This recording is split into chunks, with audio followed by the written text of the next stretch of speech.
I'm fine, thank you. It's nice to see you again. Is this a good connection? Yes, we are connected, and I have a couple of students waiting for you. Okay, I'm ready for them. I made a little introduction about you. And by the way, I saw you in 2011 APA conference in DC. Right. You were swamped with people trying to take photos with you. So Yes. I didn't bother. So you have our questions. Yes, well you just go ahead and you ask again. But before we start, I would like to turn the camera to the auditorium so you can have a picture of who is listening. And they have a surprise for you. Oh, good. Alright, hold on a second. Günaydın. Wonderful. I'll turn the camera to them, but I just want to say they said good morning in Turkish. Oh, thank you. You say it again to me. Günaydın. Günaydın. I'll turn the camera towards them and you can start as you wish and we'll be listening for you. No, but I'm saying you should ask the questions again because I don't have them here. They're on my other computer, which was not working. Oh, alright. So if you ask each question, because I'm fortunate, I have to leave at 8:45. I have to go to nice. swim therapy. Yeah. Alright. I think I'll go over with the questions because none of us were prepared for that. Okay. Hold on a second. If I remember, the first question was... What was the first question? Yes. We'll start with your famous Stanford experiment. Yes. What was the most outstanding, personally electrifying finding you got out of that experiment? And if you were to replicate it today, how would you do it? Oh, okay. So that study, the importance of that study was in combination with the research earlier by Stanley Milgram on obedience to authority. That study demonstrated the power of social situations to impact and influence individual behavior. Before those two studies, it was assumed in psychology that what influences individual behavior is only personality and character and genes, things inside the person. And my study at Stanford demonstrated that situational forces, group dynamics, role-playing, rules, and Milgram demonstrated authority can transform good people to do really bad things. So that's the importance of the study. In the prison study, what was amazing was how quickly people got into their roles. The study won, and the students in the experiment were very liberal, meaning it was a time when most students were against the America's war in Vietnam, as I was. Many of them were hippies, had long hair, and they were randomly assigned to be prisoner or guard. And in one day, they really became prisoners and guards, psychological prisoners, psychological guards. And then the other thing that happened is the guards began to abuse their power. See, what all prisons in the world are like, it's people in power demonstrating to others that they are powerless. And so the guards escalated their power each day, and the prisoners began to have emotional breakdowns. This is in a setting where everyone knew it was an experiment, but each day for 5 days, prisoners had emotional breakdowns, and then I had to end the study early. It was supposed to go 2 weeks, but I had to end it 6 days. Now, the other thing that's unusual about that study is most was prisoners lived there 24 hours a day after day, and guards worked 8-hour shifts. So we were able to see the transformation of personality and character over time, whereas in most research it's only 1 hour. You only get a short glimpse of individual behavior. All right? second part of the question was, what would you do differently if you were to do it today? Oh, yeah. I should say, it's not possible to do any research of that kind. The two things we can do differently is, suppose you had a training program to train one group of guards to be more humanistic, to be more caring, to be more compassionate. Could you train guards so that they wouldn't behave in that way? So that would produce a positive outcome, and perhaps it would influence how guards are trained in real prisons. The other thing many people have asked is, if I did this study again, suppose we had all women as prisoners and guards, what do you think would be the effect? And curiously, I don't know, and therefore it would be worth doing that as well. Sounds interesting. Okay, next question was, what can psychologists and other mental health professionals do to reduce the rate of violence in society? No, this is really a major problem. You see, now here, I wrote a book called The Lucifer Effect. Is there a Turkish version yet? There is. Türkçe versiyon var mı? The Lucifer Effect. Oh, not translated yet. Okay, but I think I believe a Turkish company just took out the rights, so it will be there. So in my book, what I do is say, when we want to understand individual behavior, for good, when people do good or bad, it's not enough to focus just on the individual. We have to focus also on the situation in which they behave, but we have to really understand the next level. The next level is the system. So the system is where the power is, political, economic, legal, historical, cultural. So when we talk about violence of individuals, it's always set in the context of violence of their society. So that we now know, there's lots of research, that violence in almost every culture increases when their country goes to war. Because when your country goes to war, it gives the message to the citizens that violence is a way to handle conflict rather than peaceful negotiation. So my argument is the way to reduce individual violence is to try to get nations to be less violent against each other. And sadly, in recent years, America has become a very violent nation, even though we advance the notion that we are for peace. Nevertheless, we have been in war for many, many, many years, too many years. Yeah, sounds pretty good to me.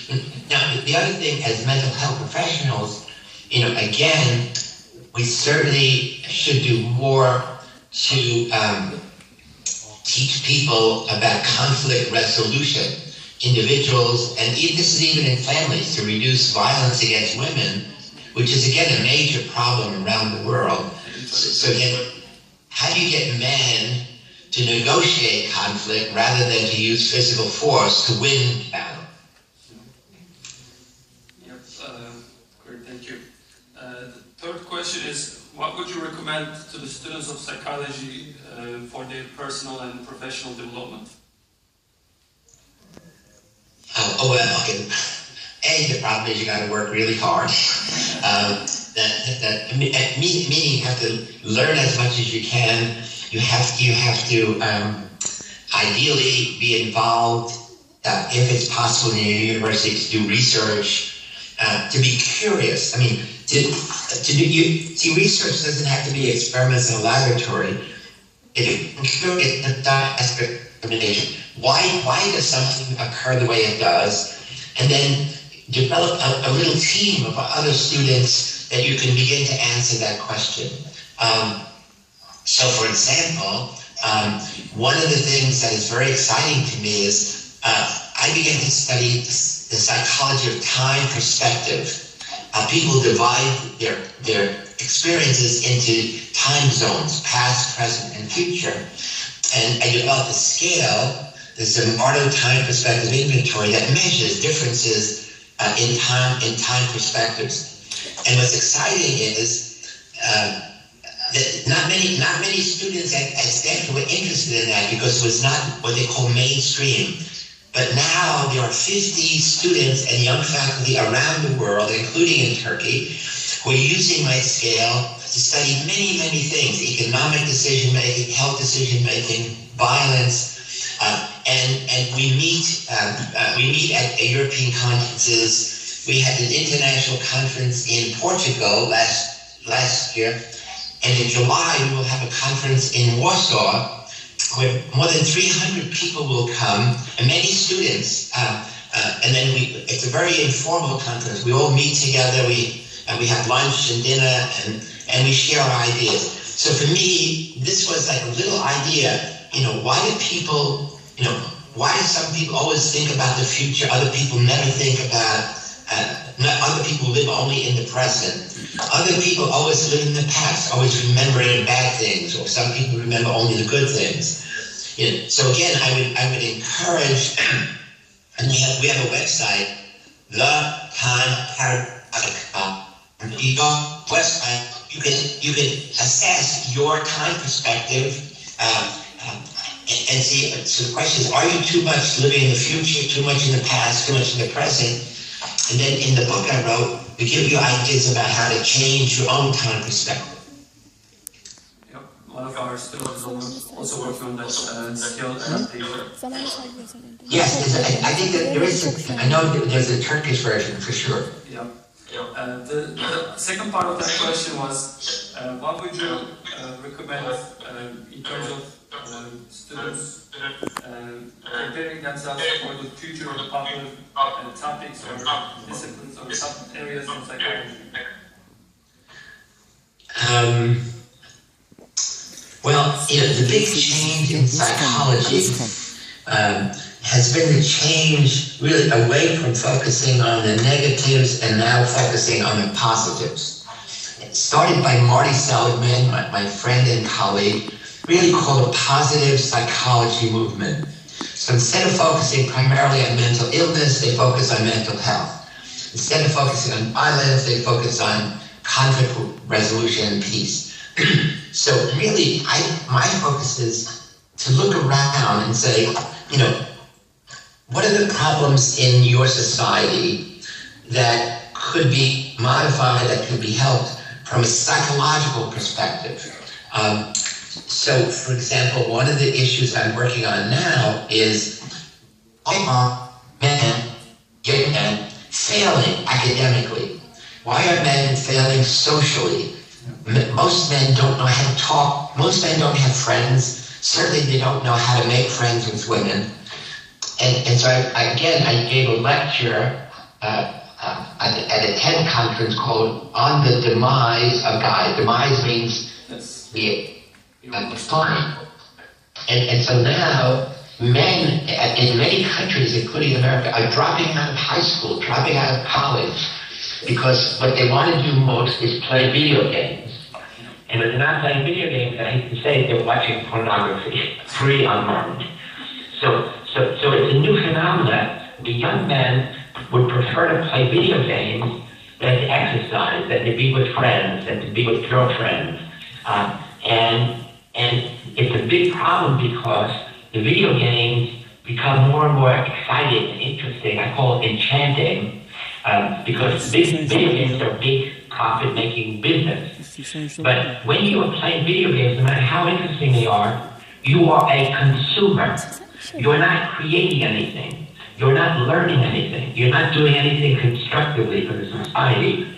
So again, I don't know if this is true in Turkey, but it would be something would be worth studying. And then the question is, how can we modify it? You can't say we pull the plug on the computer. How do you get young men to be more interested in other people, more interested in social, political issues? Great, wonderful. The last question we prepared for you was, what are your new ideas and projects you're working on right now? Well, the most exciting one is, I've been doing it for 5 years. It's called the Heroic Imagination Project. And again, we have a wonderful website. I hope you and your students will visit it. Sure. Heroic, Heroic, it's a big word, imagination, but you can spell it for them, .org. And the idea is to change the conception of what it means to be a hero. The old notion of hero was really a male warrior. From Greece, we had Agamemnon and Achilles. From Japan, we had samurai warriors. But it was men who were warriors, were in battle, and typically the heroes are the ones who won the battle. You're not a hero if you lose the battle. You're not a hero if your country loses the war. But we know, for example, that during the Holocaust that the Nazis created to kill Jews, there were people in every country in the world who were heroes, who helped save the Jews in their country. And in many cases, they were primarily women, because in order to save, let's say, a Jewish child, you had to move him from family to family so that you would not get discovered. And women are trained or live in networks, whereas men tend to be loners. So women heroes almost always created networks to move the Jewish children from place to place. So what I've done is I've created a non-profit organization in San Francisco, the goal of which is to train young people, but especially young people, how to be wise and effective heroes. And heroes now, my definition of heroes who work for the good of other people. Heroes are people who come to the aid of others in need. Heroes are people who stand up for a moral cause, a moral principle, and you know it means you do a service in the community where there's no risk. You give money to your church, you give blood into a hospital, but it's really not a risk. So the key heroes are willing to take a risk in order to do something good for other people of the society. Now, what we try to teach you is how to do that risk wisely. Sometimes, if there's some situation, the heroic thing to do is you call the police, or you call the fire department, or you call the teacher or the school principal. You don't necessarily intervene in every situation. But then what we've done is we've created a new course, new ways of teaching, organized around basic psychological principles. For example, and so we're trying to get this into schools in America, in Poland, and in Hungary for starters. And we developed over 5 years, we've developed 6 programs. So for example, one of them is, how do you transform a bystander who sees an emergency and does nothing into a heroic actor who sees the situation and takes action? And so all of our new way of teaching always starts with videos, because young people, live in a visual world now because of the internet. And all of our teaching is really interactive, not lectures, ask questions. You see the video, why did the people in the video do what they did? Meaning they didn't help somebody. What do you think you would do if you were in that situation? What's the difference between you being here, looking at the movie, and if you were in that situation? And then we say, this is called a bystander effect. The more people present in an emergency, paradoxically, the less likely anyone is to help.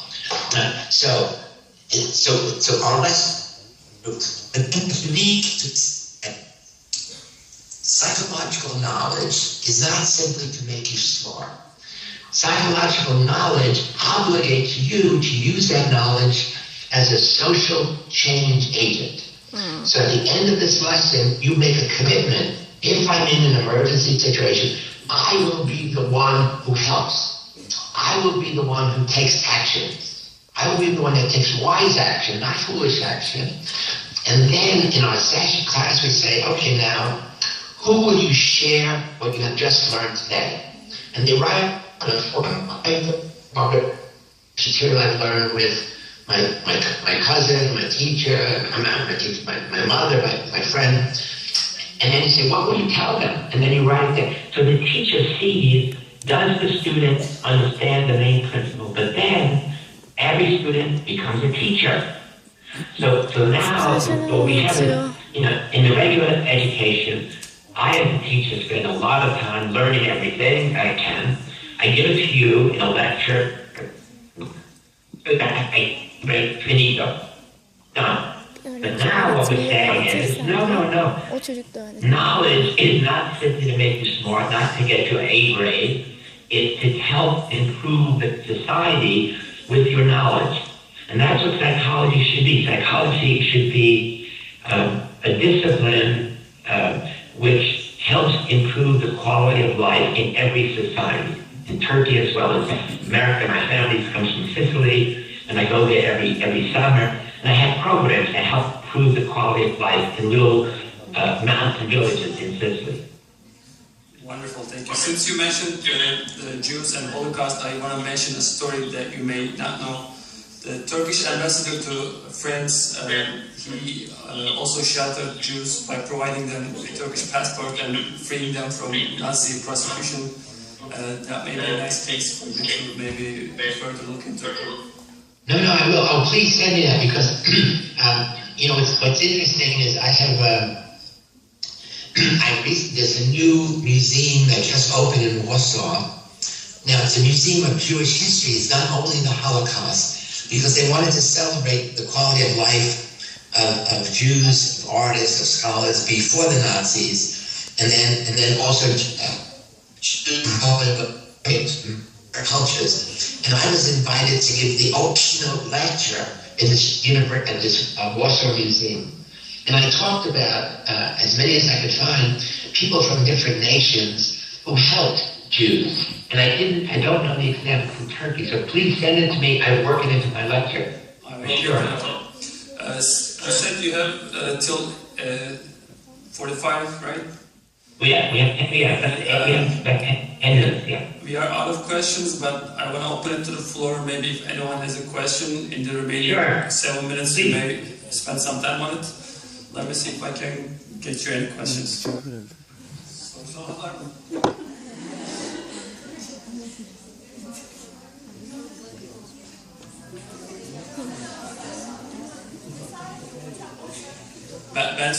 Ben söyleyeceğim, İngilizcesini söylerim.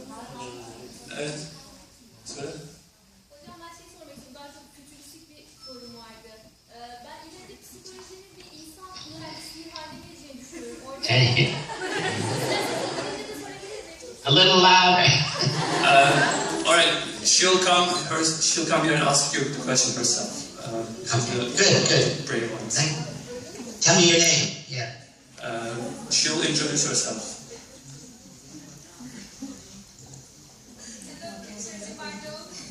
Hello, tell me your name. My name is Fatma. Okay. I have a rather futuristic question for you. I've been thinking a lot about this lately, and I'm very sad to discover not many people have any idea about this. But I've been thinking that psychology is always moving towards a direction that it can be marketed in some way. Although it makes me sad, I believe it will come to be kind of human engineering along with genetical engineering and maybe a sort of psychological engineering combined. Do you think this is the case? Do you have any other theories that you believe psychology may move towards to? And I actually think it's very fascinating that we can come up with a kind of human engineering. Do you think it's inhumane? Because I kind of feel that I'm being kind of fascist in a very scientific way. I was just wondering what you personally think about this. Thank you. Okay. Now, there's a lot of feedback at the end. Could you just repeat the question? I'll try to do it. Yeah. She said, if you think psychology is turning to be a field that engineers human beings, and you find that true. No, not at all. No, I don't. No, I don't think psychology should engineer human beings. Psychology should give people choices, options, make people aware of what are the influences on their behavior, so that we make wiser choices. Don't live mindlessly. Most people go around as if they're an airplane. The pilot can turn a switch and go automatic pilot. The sad thing is most people live their life on automatic pilot. They develop habits. They do the same thing over and over. You wake up, you brush your teeth, you do this, you put your clothes on. And what psychology should be doing is get people to think about what they should be doing in life. What should you be doing to be a good citizen? What should you be doing to be a good student, a good teacher, a good parent? How can you make your society better instead of accepting whatever is? In some cases, it means, challenging ideas that you think are wrong. But again, I'm a social psychologist. I always say, always form a network. If you think something is wrong in your school, in your class, in your job, if you complain as an individual, they always get rid of you. They say you're a fanatic, you're an extremist. But if you get a number of other people to agree with you, and you go as a group to the teacher, to the principal, to the boss, then it becomes a point of view. And a point of view is always defended in most countries, countries that believe in democracy and freedom. So again, I think nothing could be further from the truth that psychology wants to engineer people. I think psychology wants maybe to build a bridge between human thought and human action and society. So, see, I'm always focused on psychology for the good of our nation, of the good of the world. So that it's not simply, that's how psychology Biri de her zaman en iyisini yapmayı düşünüyor. Chemistry is that what we do ought to make our culture better, our society better. When we understand prejudice, it's not just curiosity. We want to reduce prejudice. We want people to be less prejudiced against minorities. And the biggest prejudice is usually of men against women. So how can we reduce that prejudice? How can we get men to think differently about women as equals, not as inferiors, not as, simply wives or servants, but as our equals who deserve our respect and who have so much to offer men and society. So again, I want to end with saying psychology has so much to offer. The more you learn, the more fascinating it is. I'm almost 81 and I'm still learning. I'm still fascinated by the richness of the possibility that psychology gives our life. Okay?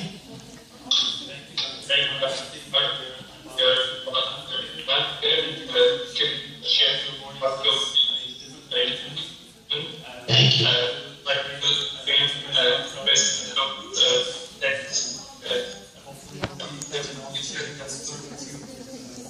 Oh, wonderful. Yes. Yes, again, one of my favorite cities.